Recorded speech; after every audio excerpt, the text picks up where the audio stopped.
Come back. When Armand notices Bodhi's bandaged nose, he is taken aback. He is shocked to learn that he had a key role in Thresher getting the drop on Dwight. However, as soon as Thresher returns to the farm, Jackie gives him a hard time. Dwight and his guys have disabled a significant number of the guards. He cautions that if there are no guards keeping an eye on the trimmers, there may be an uprising from the workers.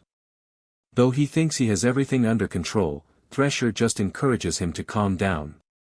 Next to Thresher, Armand shows up and inquires about the wind farm. He tells the man that everything in life is a transaction, and that after giving Thresher $50,000, he is now Thresher's property and may only play ball.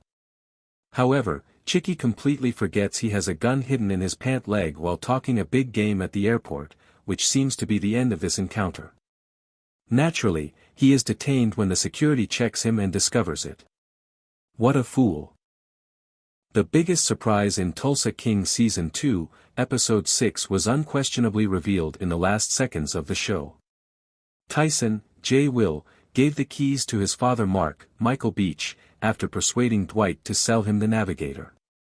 A white Prius drove off the following morning as Mark turned on the ignition, detonating a bomb inside the vehicle. It's unclear at the moment if Mark survived the vehicle bombing, and Episode 7 won't provide a clear explanation. Tyson's condition is considerably easier to determine than Mark's. As Dwight's opponents knew what automobile he drove, he warned Tyson to drive cautiously at the beginning of the episode. Tyson noticed the white Prius, but he was unable to stop the car bomb from going off, and he probably felt responsible for Mark's death. Given that Tyson's decision to become a gangster put Mark in risk, his family will probably also hold Tyson accountable. Tyson essentially has two choices: abandon the life of a gangster or continue living it. Tyson might go for vengeance in light of their earlier conversation with Dwight about repaying Bevilacqua for the botched strike. If Tyson decides to exact retribution, he will need to identify the person who planted the vehicle bomb. That may be easier said than done given Dwight's extensive enemy list, which includes Thresher, Bevilacqua, and now Ming. The fact that there is proof against every one of Dwight's foes will make the search even more difficult. Thresher and Dwight have a history of animosity, so it's possible that he took Jackie's advice to use no half measures seriously. On the other hand, Jackie might have resolved the issue on his own. Finally, considering his assessment of Dwight's agreement, Bevilacqua might also have been at fault. There was a lot of violence in Tulsa King Season 2, Episode 6, and there may have been a lot of bloodshed during the fight involving Dwight, Bill Bevilacqua, Cal Thresher, and Jackie Ming. Every character in Tulsa King Season 2 has been under more strain, and Tatiana Zappardino's Tina Manfredi is no exception. She made the decision to purchase a rifle due to the increased threat, and Dwight asked Mitch, Garrett Hedlund, to instruct her in its use. However, it appeared during their first class that Tina and Mitch had a lot of connection and could be romantically interested in one another. Even though nothing formal has occurred as of yet, it appears that Tina and Mitch will soon start dating. Tina and Mitch's connection has been established in a number of significant ways by Tulsa King.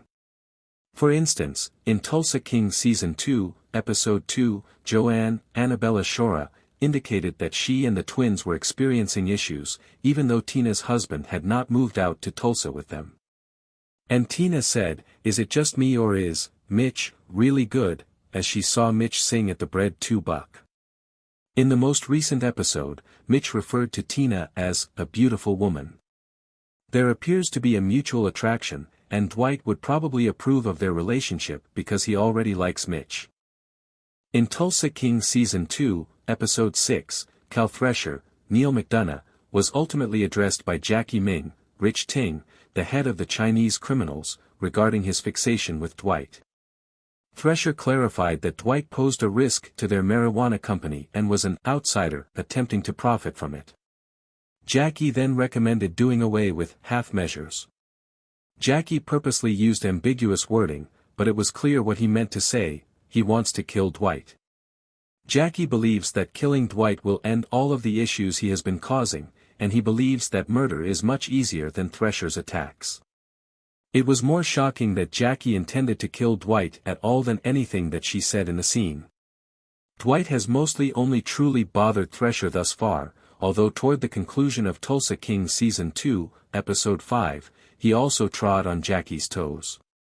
As Jackie pointed out, the attack on the wind farm rendered a number of his guards inoperable, caused delays in operations, and damaged his credibility with the employees. Jackie may prove to be a greater menace than Thresher because he is not the kind to let Dwight's brutal treatment of his troops go unpunished.